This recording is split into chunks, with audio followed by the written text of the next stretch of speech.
स्वागत करती हूँ। आज मैं लेकर आप लोग के बीच एक बहुत ही प्यारा से सोहर गीत, जो कि बहुत ही प्यारा है, आज करके आप लोग सुने। अच्छा लगे तो लाइक कमेंट शेयर जरूर करें। जो भी ये दीदी हमारे चैनल पर नए हैं प्लीज़ सब्सक्राइब कर लीजिए, लाइक करना मत भूलें, बेल आइकन घंटी भी दबा दीजिए, जिससे कि जो वीडियो मैं अपलोड करूँ आप लोग को सबसे पहले मिल सके। ये हमारी बहन जी हैं, इनका भी चैनल है यहाँ भोजपुरिया ब्लॉग, आप लोग इनको भी सपोर्ट करें। और अगर आप लोग को सर्च करने पे नहीं मिलता तो हमारी वीडियो में, इसी वीडियो में कमेंट रहेगा इनका, आप लोग वहाँ से निकाल सकते हो।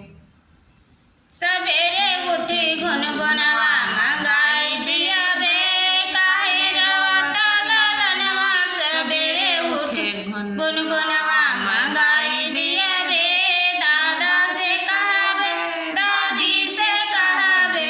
सवेरे उठी गुनगुनवा मंगाई दिया बे, काहे रोता ललनवा। सवेरे उठी गुनगुनवा मंगाई दिया बे, चाचा से कहबे चाची से कहबे, चाचा से कहबे चाची से कहबे। सवेरे उठी गुनगुनवा मंगाई दिया बे, काहे रोता ललनवा। सवेरे उठी गुनगुनवा मंगाई दिया बे, बुआ से कहबे फूफा से कहबे, बुआ से